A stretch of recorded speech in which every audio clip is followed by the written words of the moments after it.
इस वीडियो में हम क्लास 9th इंग्लिश की क्वेश्चन बैंक 2022 के क्वेश्चन नंबर 12 जिसका नाम है बिहाइंड पोइट्री के क्वेश्चंस को डिस्कस करेंगे। वैसे तो इसके सारे ही क्वेश्चंस इंपॉर्टेंट हैं, लेकिन फिर भी मैंने आपके लिए कुछ इंपॉर्टेंट क्वेश्चंस पर टिक लगाए हैं जिन्हें आप थोड़ा अच्छे से याद कर लीजिएगा। ठीक है, तो चलिए देखते हैं। पोयम नंबर 1 है the road not taken. Question number 1 है where does the traveller find himself. Traveller अपने आप को कहाँ पाता है। What problem does he face, और वो कौन सी प्रॉब्लम को फेस करता है। Answer the traveller finds himself in the yellow would.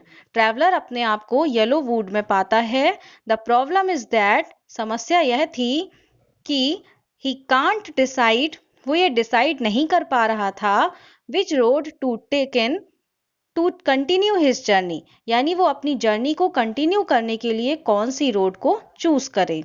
Question number 2 है which of the two roads did the poet choose and why. दो रोड में से पोएट ने किस रोड को चूज किया एंड वाई यानी क्यों। The poet took the second road, poet ने सेकेंड रोड को चूज किया। विच वॉज लेस ट्रेवल्ड, जिस पर बहुत ही कम लोगों ने चला था। Because he wanted to take risk, क्यों, क्योंकि वो रिस्क लेना चाहता था। अब पोयम नंबर 2 है wind. How does the poet want the wind to come. कवि क्या चाहता है कि विंड कैसे आए। तो आंसर है the poet wants the wind to softly, मतलब कवि चाहता है कि जो विंड है वो सॉफ्टली आए। क्वेश्चन नंबर 2 है what does the wind god do. Wind god क्या करते हैं। तो the wind god winnows and crosses the weak, मतलब जो विंड गॉड हैं वो जो कमजोर लोग होते हैं उन्हें पहले चुनते हैं। विनोज यानी होता है चुनते हैं, एंड क्रसेस यानी फिर उन्हें नुकसान पहुंचा देते हैं। क्वेश्चन नंबर 3 है who has written the poem wind. Poem wind को किसने लिखा है।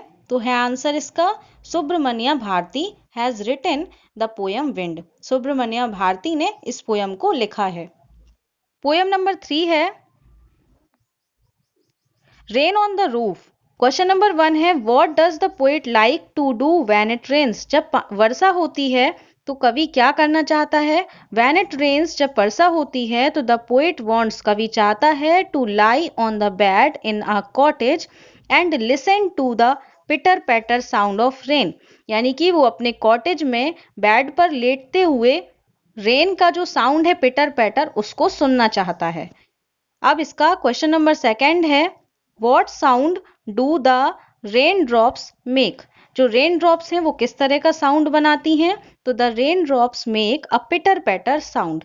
जो रेन ड्रॉप्स हैं वो पिटर पैटर साउंड बनाती हैं। Question number 3 what makes an echo in the poet's heart. Poet's के, कवि के जो हार्ट में किस तरह की गूंज बनती है, किस तरह का साउंड गूंजता है। तो the sound of raindrops make an echoes in the poet's heart. Poet के हार्ट में जो रेनड्रॉप्स है उनका साउंड इको करता है यानी गूंजता है। What is the single major memory that comes to the poet. The single major memory that comes to the poet is that of his mother. उसे अपनी माँ की याद आती है। क्वेश्चन नंबर 5 है who are the darling dreamers the poet refers to. Poet ने किन लोगों को डार्लिंग ड्रीमर्स कहा है। तो डार्लिंग ड्रीमर्स रिफर्स टू, यानी डार्लिंग ड्रीमर्स का यहाँ पर मतलब है the poet and his siblings, मतलब कवि और हिज सिबलिंग्स मतलब उसके जो भाई बहन हैं वो भी। पोयम नंबर 6 है no men are foreign. Question number 1 है whom does the poet refer to as our brothers and why। our brothers के रूप में पोएट किन लोगों को रेफर करता है एंड वाई यानी क्यों करता है। The poet refers to the people living in other countries as our brother. Poet उन लोगों को आवर ब्रदर के रूप में रेफर करता है जो अदर कंट्रीज में, दूसरे देश में रह रहे हैं। क्यों करता है। Because we have similar expression. क्यों, क्योंकि हम सभी लोगों के एक्सप्रेशंस सिमिलर हैं, यानी कि अगर हमें चोट लगती है तो हमें दर्द होता है तो उसी तरह से उन्हें भी दर्द होता है, मतलब सारी चीजें हम में सेम है, सारे एक्सप्रेशंस हम में सेम हैं। फिर क्वेश्चन नंबर 2 है, how does the poet suggest that all people on earth are the same? Poet इस बात को कैसे सजेस्ट करते हैं कि सभी पीपल अर्थ पर सेम हैं? तो आंसर है, the poet suggest that all people on the earth are the same because, क्योंकि ऑल ऑफ अस मतलब हम सभी लोग breathe and live in the same way, हम सभी लोग जितने भी लोग अर्थ में रहते हैं वो सभी सेम तरीके से सांस लेते हैं, सेम तरीके से ही रहते हैं। क्वेश्चन नंबर 3 है, what does the poet say about hating our brothers? Our brothers यानी हमारे भाइयों से घृणा करने के बारे में कवि क्या कहता है? The poet says that bye hating our brothers, मतलब कवि कहते हैं कि अपने भाइयों से घृणा करके we despises betrayed and condemn ourselves, यानी कि हम अपने आप को ही धोखा दे रहे हैं, अपने ही आप को अपराधी दोषी ठहरा रहे हैं। क्वेश्चन नंबर 4 है, when do we defile the earth? हम अर्थ को किस तरीके से अपवित्र या दूषित कर रहे हैं? तो वी डिफाइल द अर्थ, हम अर्थ को दूषित कर रहे हैं by considering other human beings as foreigners, ये मान करके कि जो दूसरे लोग हैं, जो दूसरी कंट्री में रह रहे हैं, उनको हम फॉरेनर्स मानकर अर्थ को दूषित कर रहे हैं। पोयम नंबर 7 है, the duck and the kangaroo. Question number 1 है, where did the duck live? Duck कहाँ रहती थी? And what did he long for, और वो क्या करना चाहती थी? तो the duck lived in a pond, duck तालाब में रहती थी। He wanted to see the world beyond, वो पूरे वर्ल्ड को, पूरी दुनिया को देखना चाहती थी। क्वेश्चन नंबर 2 है, where did the duck want to go? Duck कहाँ जाना चाहती थी? What did he request the kangaroo to do, यानी कि उसने कंगारू से क्या रिक्वेस्ट की थी? The duck wanted to see the world away from the pond, duck इस तालाब से जो बाहर की दुनिया है उसे देखना चाहती थी। ही रिक्वेस्टेड द कंगारू, उसने कंगारू से रिक्वेस्ट की थी to let him ride on his back, मतलब कंगारू उसे अपनी बैक पर यानी कि पीठ पर बिठा ले। क्वेश्चन नंबर 3 है, what did the duck promise the kangaroo? Duck ने कंगारू से क्या प्रॉमिस किया था? The duck promised to sit still and silent on the kangaroo's tail, यानी कि जो डक है वो कंगारू की पूंछ पर बिल्कुल शांत बैठेगी। ठीक है। क्वेश्चन नंबर 4 है, what did the duck do to overcome the kangaroos objection? Kangaroo के ऑब्जेक्शन को डक ने किस तरीके से ओवरकम किया? तो the duck purchase 4 pair of woollen socks, duck ने 4 जोड़ी वूलन सॉक्स खरीद लिए। And a clock to keep away the cold, मतलब ठंड को दूर रखने के लिए उसने एक क्लॉक खरीद लिया। क्लॉक का मतलब इस तरीके से एक कोट टाइप का जो आपकी पूरी बॉडी को ढक ले। पोयम नंबर 8 है, on killing a tree.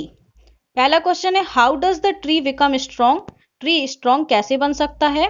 When the tree absorbs years of sunlight, air and water and nutrients, this makes it strong. जब ट्री कई सालों तक सनलाइट को, एयर को, वाटर को और न्यूट्रिएंट्स यानी जो अर्थ से, जमीन से हम उस पेड़ों को पोषक तत्व मिलते हैं, उन सभी को जब वो एब्जॉर्ब करता है सालों तक, तो वो स्ट्रॉन्ग बन जाता है। फिर क्वेश्चन नंबर 2 है, how does a tree grow to its full size? List the word suggestive of its life and activity. मतलब ट्री अपने फुल साइज में कैसे ग्रो होता है? तो आंसर है, the tree has grown its full size by absorbing years of sunlight, water and air, यानी कि सालों की जो सनलाइट है, वाटर है और एयर है, उसको एब्जॉर्ब करके जो ट्री है वो अपने फुल साइज में ग्रो हो जाता है। क्वेश्चन नंबर 3 है, how does the tree heal itself? Heal यानी होता है इलाज करना, तो ट्री अपना इलाज खुद कैसे कर लेता है? तो the tree can heal itself by absorbing air, water and sunlight. फिर वही आंसर है यहाँ पर भी कि ट्री जो है वो एयर, वाटर और सनलाइट को एब्जॉर्ब करके अपने आप को हील कर लेता है। क्वेश्चन नंबर 4 है व्हाट आर मिनिएचर बोस, यानी कि मिनिएचर बोस क्या हैं। What happens if they are left unchecked. Answer है miniature boughs are new branches, मतलब मिनिएचर बोस न्यू ब्रांचेस हैं which sprout where the tree was chopped. जब किसी पेड़ को कहीं से काटा जाता है तो वहां से जो स्प्राउट होकर के यानी अंकुरित होकर के वहां से जो नई ब्रांच निकलती है उसे हम मिनिएचर बोस कहते हैं।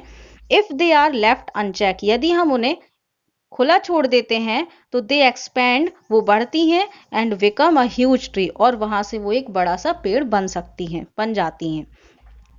पोएम नंबर 9 है the snake trying. Question number 1, who is the poet of the snake trying. The snake trying के पोएट कौन है। Poet of the snake trying is W.W.E. Ross, ये इसके पोएट हैं। क्वेश्चन नंबर 2 है what type of snake is it. किस तरह का स्नैक था। It is a beautiful green snake, ये एक बहुत ही सुंदर ग्रीन स्नैक था।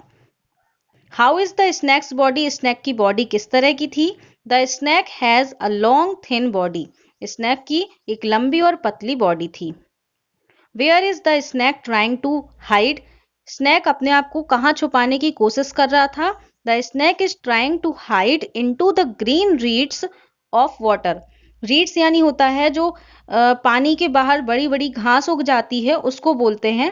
तो स्नैक अपने आप को उस पानी की घास में, हरी हरी घास में छुपने की कोशिश कर रहा था। पोएम नंबर 10 है a slumber did my spirit seal. Question number 1 है what does the poet mean by spirit and in what state was it. Poet का यहाँ पर स्पिरिट का मीनिंग क्या है और ये स्पिरिट किस स्टेट में थी। तो the word spirit means the mind of poet. यहाँ पर स्पिरिट का मीनिंग है पोएट का माइंड, एंड ये कहाँ किस अवस्था में था। तो जो पोएट था वो गहरी नींद की अवस्था में था। What caused the slumber of the poet, यानी कि पोएट के गहरी नींद का कारण क्या था। तो his loved one's death, उसके किसी प्रियजन की डेथ होने की वजह से पोएट जो है स्लम्बर यानी गहरी निद्रा में चला गया था। Question number 3,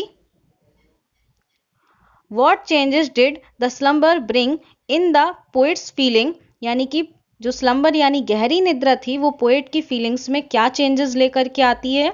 the slumber brought peace to his mind, यानी कि उसके माइंड में शांति लेकर के आती है। तो आई होप कि आपको सारे क्वेश्चन समझ में आ गए होंगे। आप ये सारे ही क्वेश्चंस को याद कर लीजिएगा। अगर आपको सारे क्वेश्चंस अच्छे से समझ में आ गए हैं तो आप वीडियो को लाइक कर दीजिए, क्योंकि आपके लाइक करने से ही मुझे पता चलता है कि आपको क्वेश्चंस अच्छे से समझ में आ गए हैं। और अगर आप मेरे चैनल पर पहली बार आए हैं तो चैनल को सब्सक्राइब करके नोटिफिकेशन बेल आइकन को प्रेस करके ऑल पर जरूर क्लिक कर दीजिए, ताकि आपको इसके आगे आने वाले पार्ट्स की भी नोटिफिकेशन मिल सके। तो नेक्स्ट वीडियो में हम इसके आगे के पार्ट्स को डिस्कस करेंगे। तो मिलते हैं नेक्स्ट वीडियो में। Thanks for watching this video.